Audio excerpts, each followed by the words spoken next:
Bill के बारे में पूरे दावे के साथ ये कह रहा हूं कि प्रधानमंत्री नरेंद्र मोदी जी को हृदय से धन्यवाद। हमारे देश में बाकी कुछ कम हो ज्यादा हो, एक चीज लगातार चलती रहती है। 5 साल 12 महीने अगले चुनाव की तैयारी। अभी आप देखिए, नवंबर में मध्य प्रदेश के, छत्तीसगढ़ के, राजस्थान के विधानसभा के चुनाव हुए। 4 महीना बाद लोकसभा के चुनाव हुए। वो चुनाव खत्म नहीं हुए कि हरियाणा, जम्मू कश्मीर, महाराष्ट्र, झारखंड के चुनाव शुरू हो गए और अभी सांस भी नहीं ली कि दिल्ली में उम्मीदवारों की घोषणा हो रही है, बिहार के चुनाव की तैयारियां हो रही है। ये बार बार होने वाला चुनाव देश की प्रगति में सबसे बड़ी बाधा बन गया है। ये विकास के लिए बाधा है, ये जन कल्याणकारी योजनाओं को रोकता है।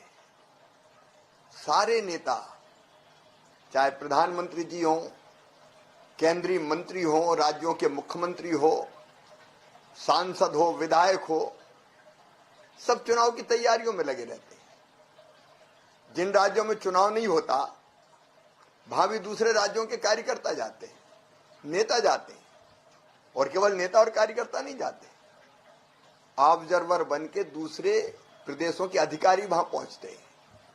आचार संहिता लागू हो जाती है। आचार संहिता के कारण 3-3, 4-4 महीने कोई काम ही नहीं होते। अब मध्य प्रदेश जैसे राज्यों में लोकसभा और विधानसभा चुनाव अलग अलग होते, 1 साल कोई काम नहीं होता।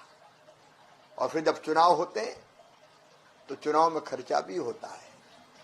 केवल चुनाव आयोग के माध्यम से चुनाव को संचालित करने का खर्चा नहीं होता, राजनीतिक दल भी, उम्मीदवार भी पैसा खर्च करते हैं और बाकी सारी योजना रुक जाती है। फिर अगर लॉन्ग टर्म कोई पॉलिसी बनाना हो, बड़े फैसले लेना हो, तो कई बार पार्टियां इसलिए डरती है कि फलाने राज्य में चुनाव है, कहीं चुनाव में नुकसान ना हो जाए। तो लगातार चुनाव बाधक है देश की प्रगति में, बाधा है जन कल्याण में। और ये कब शुरू हुए? 1967 तक सारे चुनाव एक साथ होते थे। ये पाप भी किया तो कांग्रेस ने किया। चुनी हुई सरकारें भंग कर दो और अलग अलग चुनाव होने दो। कपड़ों की तरह सरकारें बदलती रही कांग्रेस की केंद्र सरकार, इसलिए चुनाव अलग अलग समय पर हो गए। आज वास्तव में समय आ गया और जनता भी ये चाहती है कि 5 साल में एक बार लोकसभा और विधानसभा के चुनाव एक साथ हो, ताकि 4.5 साल सभी राजनीतिक दल, जिसकी जहां सरकार हो राज्यों में अलग अलग, और केंद्र सरकार देश के विकास के लिए और जनता के कल्याण के लिए काम करती रहे।